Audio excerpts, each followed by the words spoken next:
Ховд аймгийн Жаргалант сумын иргэдийн төлөөлөгчдийн хурал Жаргалант сумын засаг даргын тамгын газар тогтвортой амжиргаа 3 төсөл хамтран орон нутгийн хөгжлийн сангийн хяналт шинжилгээ үнэлгээ хийхэд олон нийтийн оролцоог нэмэгдүүлэх сургалтыг зохион байгуулж байна.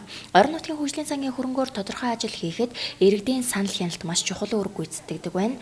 Иймээс орон нутгийн хөгжлийн сангийн хөрөнгөөр хэрэгжүүлэх хөлбөр төсөл арга хэмжээ, тэдгээрийг хэрэгжүүлэх төрийн болон орон нутгийн өмчийн хөрөнгөөр бараа ажил үйлчилгээ худалдан авах, ажлын үр өгөөжийг дээшлүүлэхэд мэргэжлийн холбоо төрийн болон төрийн бус байгууллагыг оролцуулах замаар захиалагчийн хяналтыг сайжруулах, түүнд оролцох иргэдийн оролцоог нэмэгдүүлэх зорилгоор энэхүү сургалтыг зохион байгуулж тодорхой ажлуудыг хийхээр төлөвлөжээ. Манай Жаргалант сумын иргэдийн хурлын байгууллага хяналтын чиг үүргээ хэрэгжүүлэхийн тулд орон нутгийн хөгжлийн санд иргэдийн оролцоод хэн шинжилгээ үнэлгээ хийх арга аргачлалыг иргэдтэй олгохоор тогтвортой амжиргаа төсөлтөр хамтран сургалтынхаа үйл ажиллагаа эхэлж байна.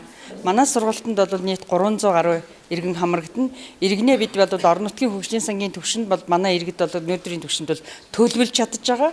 Гагцгүй төлөвлөлтөөс үүссэн баталгаажсан ажил хэр үр дүнтэй явж байгаа, эцсийн үр дүнд иргэнд яаж хүргэж байгааг бол бид нар иргэнээрээ дамжуулж хянах нь бол бидний үүрэг. Ийм учраас иргэнийг сургаж бид нар иргэний бүлгүүдийг багуудаар байгуулах нөөц иргэний бүлэг байгуулах иргэдээ бэлтэж байна. Энд бол нийт 300 гаруй иргэнийг хамруулж сургана бид.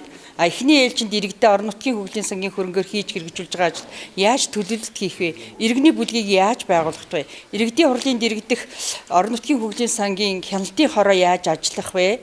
Иргэнд хүртэж байгаа тэр асуудлууд яг зөв голдролоор орлож гэнэ үү, хичнээн иргэн хамрагч чинь, хичнээн иргэн ашиг хүрч гэнэ гэдгийг тооцоход иргэний бүлгүүдийг байгуулна. Иргэний бүлгийг бид нар 5 гишүүнтэйгээр байгуулад иргэний бүлгийнхаа гишүүдэд бол үнэмлэх олгож, алавжуулж тухайн баг хороондоор хийж гүйцэтгэж байгаа ажилд бол хяналт тавиулна. Энийг бол бид нар 3 үе шаттайгаар хийж гүйцэтгэж байгаа. Эхний үе шатанд бол сургалтын үйл ажиллагаа байгаа. Хоёр дахь үе шатанд бол 17-18 оны орон нутгийн хөгжлийн сангийн хөрөнгө оруулалтаар хийгдсэн ажлууд дээр бол хяналтын ажлуудыг хийгдэнэ. 3 дугаарт нь олон нийт иргэдэд мэдээлэх, мэдээжүүлэх, үйл ажиллагаа хүргэх гэсэн 3 үе шаттайгаар үнэ үйл ажиллагааг 10 сар дотор хийж гүйцэтгэе. Энэ бүхэнд иргэн та бүхэн энэ оролцоонд багийн иргэд идэвхтэй хэрж оролцож энэ сургалтанд хамрагдаж багийнхаа ажлыг хяндаг, дүгндэг, оролцдог, ярилцдаг, зөвлөдөг болоосаа гэдгийг та бүхнээс хүсэж байна. Бидний ажлын ураа бол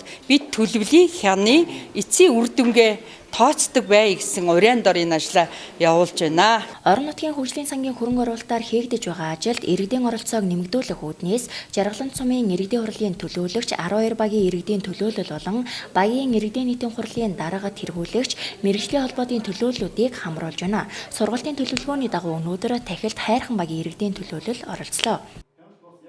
Одоо энэ сургалтанд суугаад ерөөс юунд яах вэ? Ямар хяналт тавих вэ?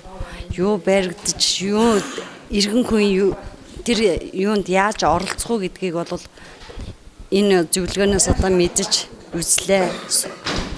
Бүхнийг сурлаа. Тэгээд энэ иргэн хүн бол ерөөсөө хаана одоо манай багтаар одоо ямар юм баригдах нь яах нь гэдгийг бол иргэн хүн бол одоо иргэн хүний оролцоотойгоо л ерөөсөө тэр төсөв мөнгө оролцож хяналт тавьж явдаг энэ сургалтнаас ерөөсөө олж мэдлээ. Одоо ийм орон нутгийн хөгжлийн сангийн юунд хяналт үнэлгээ шинжилгээ хийгдэг болж байгаа. Зарцуулалт нь үр дүнгийн үздэг болж байгаа юм байна. Тийм учраас одоо энэ цагаас хойш энэ сургалтанд сууснаас хойш бол энэ юунд нь эхлээ төлөвлөлтөө хийгээд дараа нь хяналтаа явуулаад тэгээд үр дүнгийн үзээд багаараа идэвхтэй оролцоо хийж очиж байгаа. Дээрх сургалтыг зохион байгуулснаар орон нутгийн хөгжлийн сангийн хөрөнгө оруулалтаар хийгдэж байгаа ажилд хяналт шинжилгээ хийх иргэдийн сайн дурын бүлэг байгуулж хяналт шинжилгээ үнэлгээ өгөх журмыг хэлэлцүүлж заавар чиглэл зөвлөмж өгч ажиллах юм. Мөн орон нутгийн хөгжлийн сангийн талаарх мэдээллийг иргэдэд хүргэх мэдээлэх ажлуудыг давхар зохион байгуулан ажиллахаар төлөвлөжээ.